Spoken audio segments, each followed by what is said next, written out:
Hello, welcome to I Read This Book with Chris. I'm Chris. Today we will be discussing a book that I have recently picked up and then read, Ambulance Ship. Really like the art on the cover.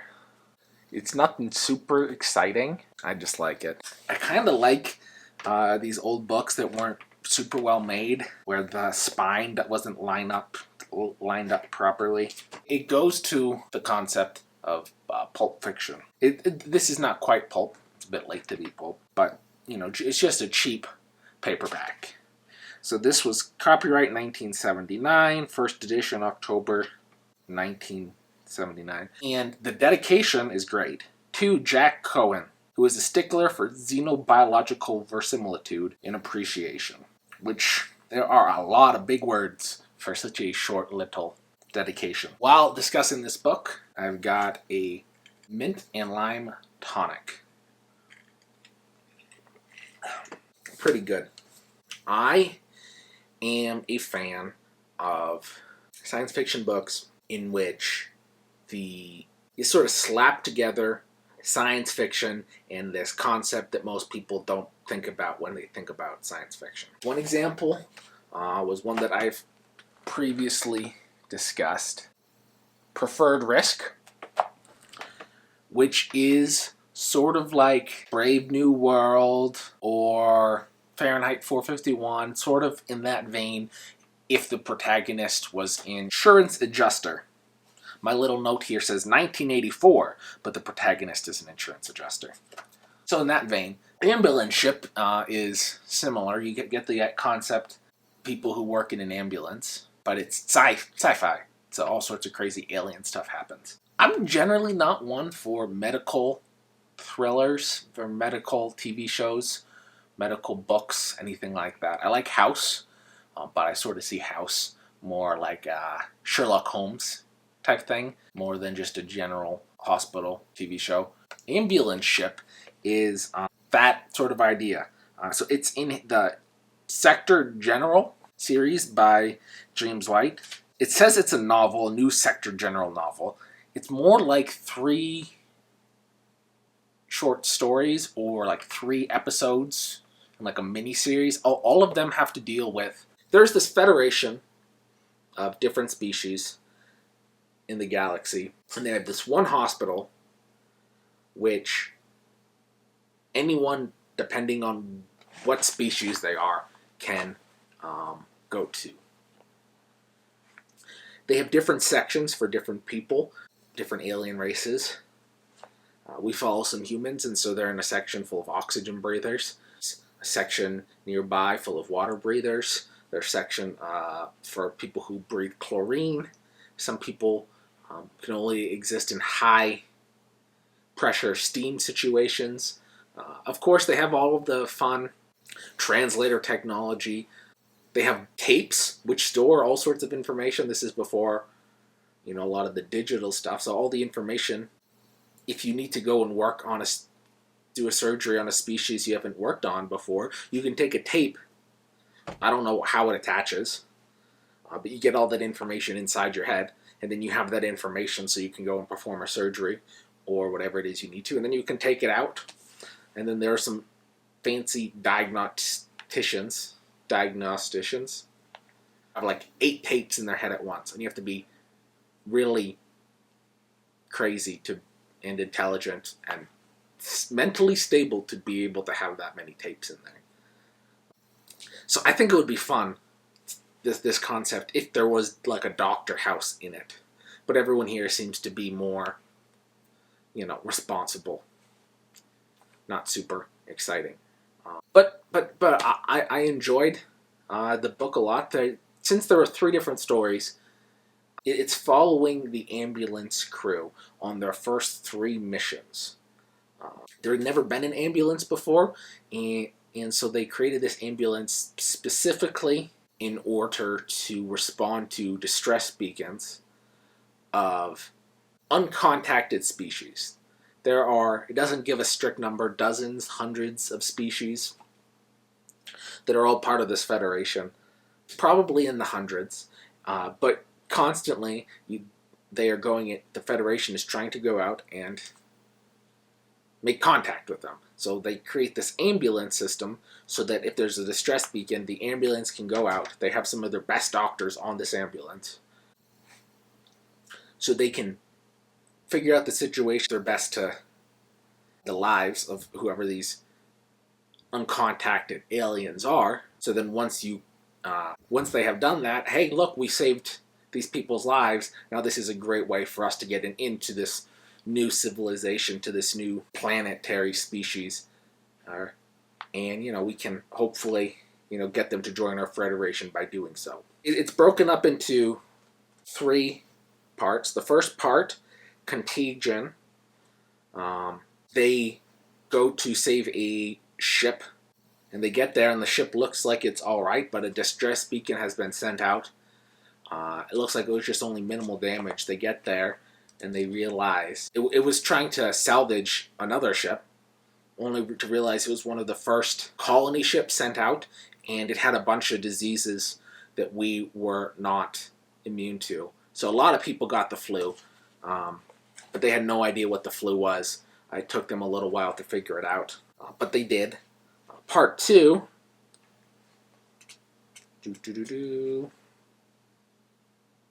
They are quarantined. They have to stay on the ship, and then they get this opportunity after to go save another ship. They're like, you can go and do this, but yeah, you're still quarantined. They go out, this big old wreck. They only find one person who survived it. It seems to be some sort of rat or possum or something like that. It's an alien that's like that. And so they manage to save this person and bring it back. And once they bring them back into the hospital, this alien creature is awakened, freaks out, realizes the people are there trying to help them, and so calms down. But while they were freaking out, they sent out a gas that basically makes anyone who breathes oxygen, which are all the people that were helping her, not be able to breathe for a few hours. So they're all, one of them is put on a tracheotomy, other ones have oxygen piped straight into their lungs, in order to ventilate, in order to keep them alive. Once they solved this, for a short period of time, everyone who had rushed into the area, because it's a new species, so a lot of the people were interested, were basically being tourists looking at it. They all thought they might have to die because they were completely shut off. The hospital wouldn't give them oxygen or food, or the chlorine breathers wouldn't give them anything because they thought it was a contagious disease. The third part was confusion when they left once again, saved another ship, and it's with a couple of different animals that were telepathic. There was a blind spacefaring species that found a telepathic species and were able to work together to go into space and to travel far. So those are the sort of 3 stories. I don't know if there's anything super exciting about them. This is definitely not one where I would say you have to pick it up. It's not like it doesn't bring me a whole lot of joy, but I thought it was very well written. When you're in it, you keep going and going and going, and I don't know. Maybe it's just because I'm not so much into the whole medical thriller type thing. I do have the feeling though that I've read one of the other short stories. I looked through my collection over here for my short story anthologies, and I was not able to find one. I found another short story by James White, but it was not in this series. But I've got the feeling that I do. Something else that I find interesting is trying to get a little peek into the mind of the writer while they're writing this. Obviously, I love these worlds where there are species everywhere, and you can come to a big place and there's just all sorts of species speaking different languages, and you have the universal translators and all that stuff. I find it kind of funny, the ideas that even though they're saying there's all these crazy things, they're saying these are the things that are set in stone. These are our presumptions that we have, and I don't know how much of it is even recognized as presumptions, or whether or not it's even okay for me to call them that. So they go and they classify in this world, in this hospital, they classify all the different species with 4 letters. It is kind of funny that there are 4 letters, and each one of them map on to the English language. And he goes, and there's a section in the third little story where he explains it. The first level denotes the level of physical evolution. The second letter indicates the type and distribution of limbs and sensory equipment, which in turn gives us information regarding the positioning of the brain and other major organs. The remaining 2 letters refer to the combination of metabolism and gravity and/or atmospheric pressure requirements of the being. And these are tied in with the physical mass and protective tegument, skin, fur, scales, osseous plating, and so on, represented by the relevant letter. But the letters are in English. No one, like most of the other people, don't speak English. Only humans, and only certain humans, speak English. Obviously, everything can get translated. But then they go and they have this universal system in which there are 4 letters, each one of them does it. And of course, you could go and translate all of that, and that would make sense. But then he goes off and explains species A, B, and C were water breathers. Letters D through F were warm-blooded oxygen breathers. G and K were warm-blooded but insectile. L and M's were light gravity winged beings. Chlorine-breathing life forms were an O and P, more exotic. And then it goes up to V. Basically using the whole alphabet. What if there was, I don't know, maybe this is just nitpicking. I don't know. I guess my point is, it feels as if in trying to describe all of the different possible beings and possible ways to exist in this world where every few solar systems, it seems like intelligence has, there's life and intelligence has come to being in many of them. It sort of feels as if it's a little locked in. And maybe this is just, some 79. I mean, this is almost 50 years later, 45 years later, looking on at all sorts of ways. Like, was the gelatinous slime, the gelatinous cube, was that a concept in that point of time? Like, if you've seen Minecraft, the slimes, that are just blocks of gelatin, basically, jumping around, that you get slime dropped once you kill them. I know that comes from Dungeons and Dragons, where there's a gelatinous cube, which is a big blob of jello that will just come in, try to eat you. Once it's in you, it just slowly dissolves you. I don't know if a lot of this stuff had even been thought of back then, so maybe there's nothing. I don't know. It's interesting, all of the things that the people writing it did not notice. That now, reading it in a modern day, you notice these differences. It feels modern.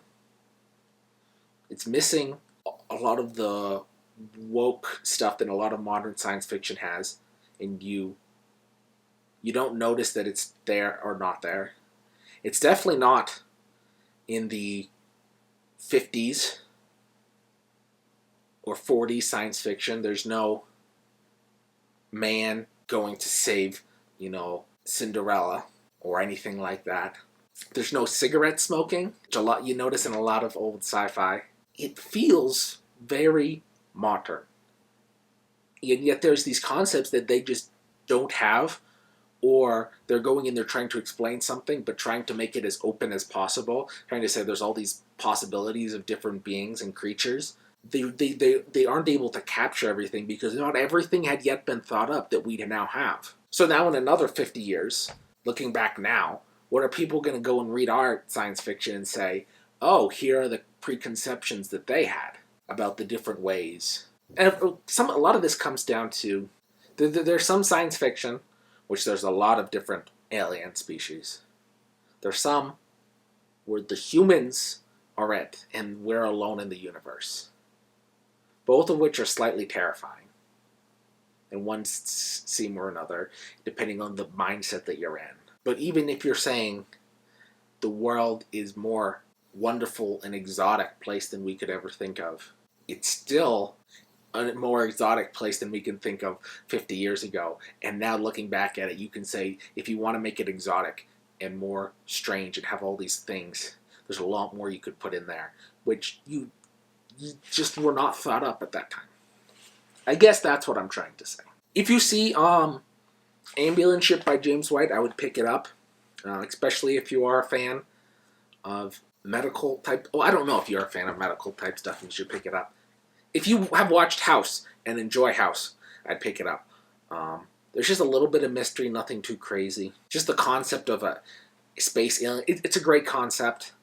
I don't know whether it's worth me seeking out the rest of the stories in this series. But if I come across them, I probably will pick them up. It's the Sector General